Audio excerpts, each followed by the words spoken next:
प्यारे बच्चों, कैसे हैं आप सब। उम्मीद करती हूँ आप लोग अच्छे होंगे। आज हम लोग जानेंगे मुतरादिफ अल्फाज के बारे में। मुतरादिफ अल्फाज किसे कहा जाता है। आप लोगों ने इंग्लिश में सिनोनिम्स के बारे में तो पढ़ा ही होगा, इसी को हम लोग मुतरादिफ अल्फाज कहते हैं।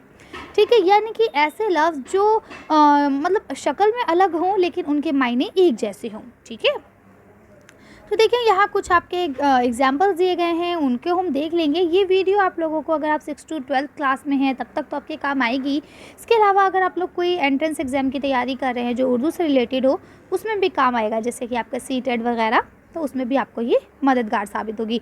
चलिए तो देखते हैं इसमें क्या लिखा है। तो देखिए लिखा है, ज़ेल के जुमलों में ख़त कशीदा अल्फाज पर गौर कीजिए।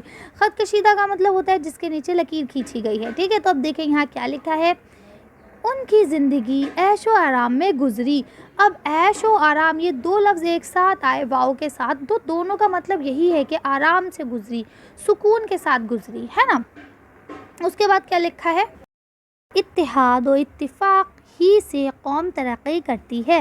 यानी जब आपस में इत्तिफाक होगा, एका होगा, मेल जोल होगा, तभी हमारी कौम जो है वो तरक्की करेगी। ऐसा तो मेरे ख्वाब व ख़याल में भी नहीं था। ठीक है, यानी जो चीज़ अभी आपने कही ये तो मेरे ख्वाब व ख़याल में भी नहीं थी। देखिए ख्वाब व ख़याल दोनों का मतलब सेम है। ठीक है, मेल मिलाप इसका मतलब भी एक ही है। ठीक है, मेल मिलाप, खुलूस और हमदर्दी इंसान के अखलाक को उजागर करते हैं। ठीक है, तो देखिए यहाँ पे भी वही बात आ रही है। हमने यहाँ क्या लिखा, उन्होंने मुकाबले में बढ़ चढ़कर हिस्सा लिया। तो बढ़ चढ़कर हिस्सा लेना तो ये भी आपके मुतरादिफ अल्फाज के अंतर्गत आते हैं, उसी के उसमें आते हैं, ज़ुमरे में आते हैं। अब देखिए यहाँ आपको बात मैं आपको बताऊँ। ठीक है, हम इसे भी मुतरादिफ कहते हैं, लेकिन असल में मुतरादिफ का मतलब क्या होता है। मुतरादिफ का मतलब होता है ऐसे अल्फाज जो हम जिनके हम मायने हों, है ना। जैसे कि आपने देखा होगा, जैसे अब आपको एग्ज़ाम में जो क्वेश्चन आते हैं उसके लिए मैं आपको अलग से वीडियो डालूंगी इसके एग्जांपल्स के साथ, बहुत सारे एग्जांपल्स के साथ जो आपके एग्ज़ाम्स में पूछे जाएंगे। लेकिन फिर भी आपको कुछ मिसाल के तौर पे मैं आपको समझा दूं। जैसे कि मान लीजिए आपसे कहा जाता है कि सूरज है, तो सूरज का आपसे कहा जाएगा कि मुतरादिफ बताइए, यानी पर्यायवाची बताइए। तो आप बता सकते हैं ना पर्यायवाची या समानार्थक शब्द, तो इसका क्या मतलब होगा सूरज का। तो सूरज का आप खुर्शीद कह सकते हैं, है ना।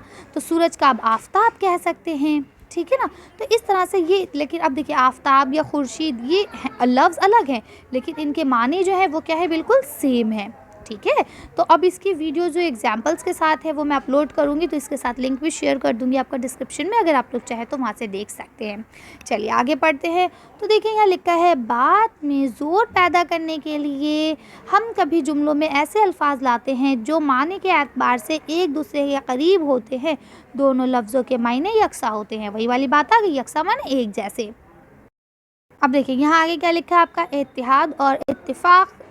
ठीक है, अब यहाँ क्या है, ख्वाब व ख़याल। उसके बाद क्या है, अब यहाँ पे इन्होंने दो एग्जाम्पल दिए ऊपर में से, और लिखा है तरकीबों में अगर हम बात करें तो जो हर्फ अत्फ़ है, यानी कि जो वाव है, उनसे जोड़े गए हैं दोनों हर्फ़ों को, है ना।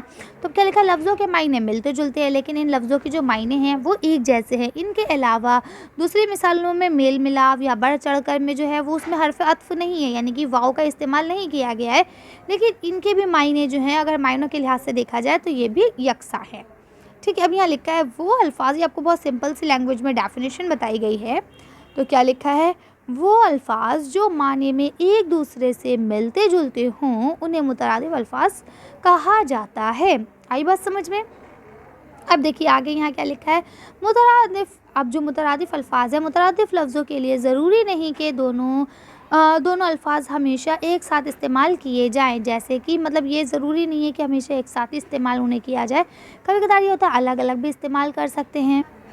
अब जैसे यहाँ आगे इन्होंने लिखा है, खौफ और डर। अगर हम बात करें खौफ और डर की, या दरिया और या फिर आपका शबनम और ओस, ये दोनों एक दूसरे के मुतरादिफ है दोनों में। ठीक है, शबनम और ओस के मायने भी सेम है और खौफ और डर के मायने भी सेम है। ठीक है, लेकिन क्या है, अगर आप देखें तो ये एक साथ कभी भी इस्तेमाल नहीं किए जाते हैं।